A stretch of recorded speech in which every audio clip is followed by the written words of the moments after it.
ಕನ್ನಡಕ್ಕಾಗಿ ಜನನ, ಕನ್ನಡಕ್ಕಾಗಿ ಮರಣ, ಕನ್ನಡತನಕ್ಕೆ ನಮ್ಮ ಉಸಿರೇ ಚಿರಋಣಿ.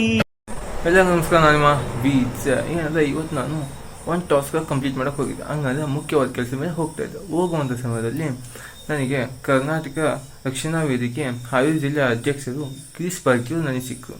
ಆದರೆ ಅವ್ರದ್ದು ಅಲ್ಲ ಅಂತ ಕನ್ಫ್ಯೂಷನ್ ಇತ್ತು. ಅದನ್ನು ಕ್ಲಿಯರ್ ಮಾಡೋಕ್ಕೆ ನನಗೊಂದು ವಿಡಿಯೋ ಬಂದಿತ್ತು. ಆ ವಿಡಿಯೋ ನೋಡಿದೆ, ಹಾಗೆ ಒಂದು ಫೋಟೋ ನೋಡಿದೆ. ಅವಾಗ ಕನ್ಫರ್ಮ್ ಆಯ್ತು ನನಗೆ ಅವರೇ ಅಂದ್ಬಿಟ್ಟು.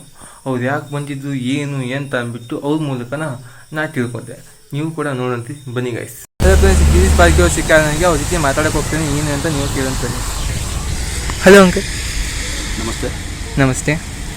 ಎಷ್ಟು ವರ್ಷ ಆಯಿತು ಸರ್ ಕೆಲಸ ಮಾಡ್ಕೊತ ಈ ರೀತಿ? ಈಗಾಗಲೇ ಸುಮಾರು ಒಂದು 22-23 ವರ್ಷ ಆಯಿತು. ಹಾಂ ರೀ. ಕರ್ನಾಟಕ ರಕ್ಷಣಾ ವೇದಿಕೆ ಸನ್ಮಾನ್ಯ ಟಿ ನಾರಾಯಣಗೌಡರ ರಾಜ್ಯಾಧ್ಯಕ್ಷರ ಅವರ ಸಂಘಟನೆಯಲ್ಲಿ ನಿರಂತರವಾಗಿ ಹೋರಾಟ ಮಾಡ್ಕೊಳ್ತಾ ಬಂದಿದ್ದೀವಿ. ಹಾವೇರಿ ಜಿಲ್ಲಾದ್ಯಂತ ಕನ್ನಡ ನಾಡು ನುಡಿ ಭಾಷೆಗೋಸ್ಕರ ಎಂಥದೇ ಹೋರಾಟ ಇದ್ದಾಗ ನಿರಂತರವಾಗಿ ಹೋರಾಟ ಮಾಡ್ಕೊಂಡು ಸತತವಾಗಿ ಬಂದಿದ್ದೀವಿ.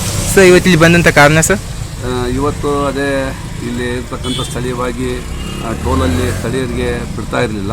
ಆದರೆ ಸರ್ಕಾರ ಆದೇಶದ ಪ್ರಕಾರ 20 ಕಿಲೋಮೀಟ್ರ್ ಒಳಗಡೆ ಇರ್ತಕ್ಕಂಥ ಎಲ್ಲ ಗ್ರಾಮೀಣ ಪ್ರದೇಶದ ಯುವಕರನ್ನು ಬಿಡಬೇಕು ಅಂತ ಇದೆ. ಆದರೆ ಬಿಡ್ತಾ ಇಲ್ಲ ಅನ್ನೋ ವಿಚಾರಗಳ ಸ್ಥಳೀಯರು ಬಂದು ನಮ್ಗೆ ಹೇಳಿದಾಗ ಅದಕ್ಕೇನೈತೆ ಅಲ್ಲಿ ಬಂದಿರತಕ್ಕಂಥ ಅಧಿಕಾರಿಗಳನ್ನು ಕರೆಸಿ ಅವರಿಗೆ ನೇರವಾಗಿ ಹೇಳಿದ್ದೀವಿ, ಅದನ್ನು ಸರಿಪಡ್ತಕ್ಕಂಥ ವ್ಯವಸ್ಥೆ ಮಾಡಬೇಕು. ಇಲ್ಲದೆ ಹೋದರೆ ನಾವು ಮುಂದಿನ ದಿನಗಳಲ್ಲಿ ಹೋರಾಟದ ರೂಪ ಬೇರೆ ಆಗುತ್ತೆ ಅಂತಂದು ಹೇಳಿದ್ವಿ. ಆದರೆ ಆಯಿತು, ನಾವು ಅದ್ರ ಬಗ್ಗೆ ಇದು ನಾವು ಸ್ಥಳೀಯರಿಗೆ ಸ್ಪಂದಿಸ್ತೇವೆ ಅಂತಂದು ಭರವಸೆ ಕೊಟ್ಟಿದ್ದಾರೆ.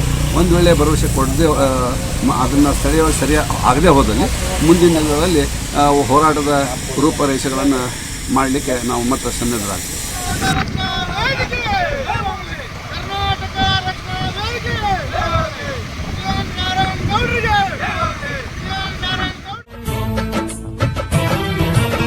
ಕನ್ನಡಕ್ಕಾಗಿ ಜನನ, ಕನ್ನಡಕ್ಕಾಗಿ ಮರಣ, ಕನ್ನಡತನಕ್ಕೆ ನಮ್ಮ ಉಸಿರೇ ಚಿರಋಣಿ.